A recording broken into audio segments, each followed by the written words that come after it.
Citizenship on the Go. Lesson 1. American History, the Colonial Period, and Independence. Part 3.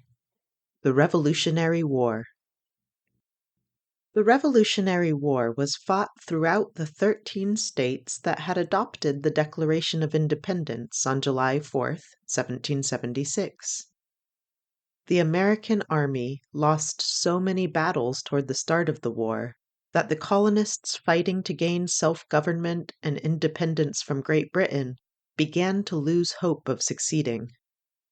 However, in the winter of 1776, the commander of the colonists' revolutionary forces, George Washington, made a bold decision that took the British military by surprise.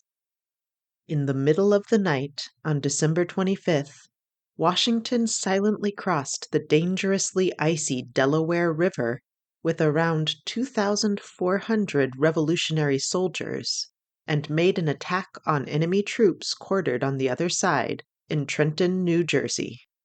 The Americans won the ensuing battle, and the soldiers fighting for independence began to regain hope of winning the war. However, even after Washington's much-celebrated victory on the Delaware, it was clear that the United States couldn't win the war alone. The nation needed help from other countries. Benjamin Franklin's work as a diplomat in France helped convince the French to ally with the American colonists in their fight against Great Britain. Revolutionary War memorials often depict the Marquis de Lafayette, one of Washington's greatest French allies in the fight for independence. For example, a statue of Lafayette stands in downtown Hartford, Connecticut, reminding visitors to the state capital of Connecticut's role in the Revolutionary War and of the international aid the 13 original colonies received in their efforts to gain self-government. After France sent help to the American colonists fighting for independence, the European countries of Spain and Holland also agreed to assist Washington's army in fighting the British. Both the American and the British militaries also made alliances and deals with various Native American tribes throughout the Revolutionary War. Each side used money and promises to get American Indians to fight alongside them. In 1776, the year the Declaration of Independence was adopted, a preacher named Samson Occam wrote to a British acquaintance of his to express worries about white people from both sides of the conflict pulling Native American people into the war.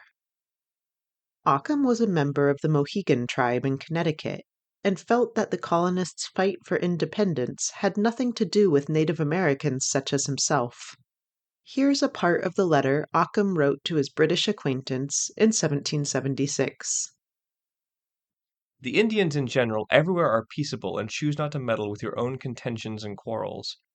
But I'm extremely sorry to see the white people on both sides using their influence with the poor Indians to get them on their side. I wish they would let the poor Indians alone. What have they to do with your quarrels? Occam was not the only person in the 13 original colonies to express the opinion that the Revolutionary War had nothing to do with the Mohegan tribe or any other American Indian nation. Despite this, many Native American people did get involved in one way or another throughout the war, fighting for or against the British or the colonists. Finally, after years of struggle, the Revolutionary War came to an end. With European militaries helping the Americans, the cost of winning the war was greater than what Britain was willing to pay. In 1781, after a series of battles, a large British force surrendered to the colonial military in Yorktown, Virginia. In this painting of the British surrender at Yorktown, American troops are flying the victorious U.S. flag. At the time, the flag only had 13 stars, because there were still only 13 states when the United States won the Revolutionary War. As the commander-in-chief of the American military, George Washington can be seen in the background, Supervising the surrender. The American military's French allies are also lined up on the left side of the painting, observing the scene.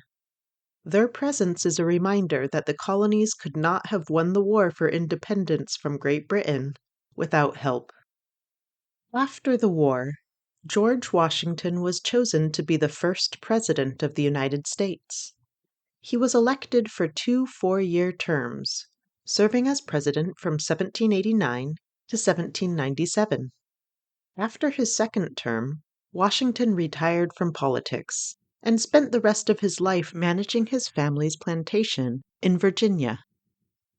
John Adams, who had been Washington's vice president, was elected as the second president of the United States. Civics test question. Who was the first president? Who was the first president? Washington. George Washington was the first person to be elected as President of the United States of America. The many ways George Washington contributed to early U.S. history have ensured that his memory continues to loom large for Americans today.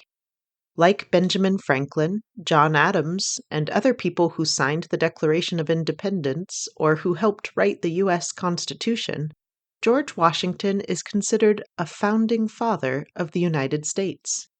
Because of his unique roles as commander of the American Army during the Revolutionary War, and as the country's first president, however, Washington also has a special nickname that only applies to him. Only Washington is considered the father of our country. Because the President of the United States is the commander-in-chief of the country's military, for the 8 years he was president, Washington continued to oversee the Army and Navy of the USA.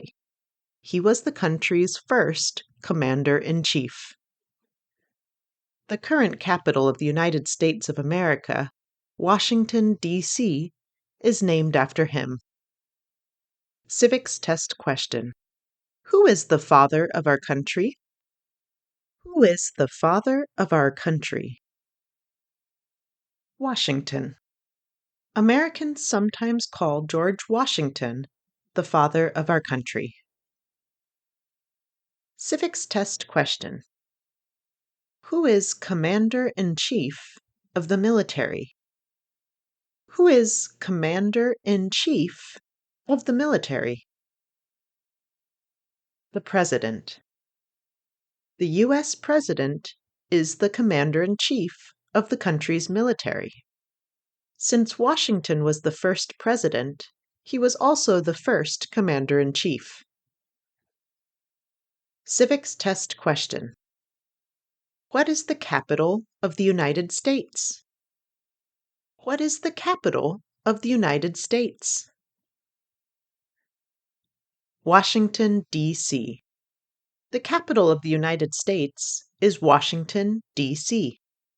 There are many places in the USA named after George Washington, but the country's capital city is in the District of Columbia, or D.C. for short. The full name of the seat of federal government is Washington, D.C. This is the end of Lesson 1 of Citizenship on the Go.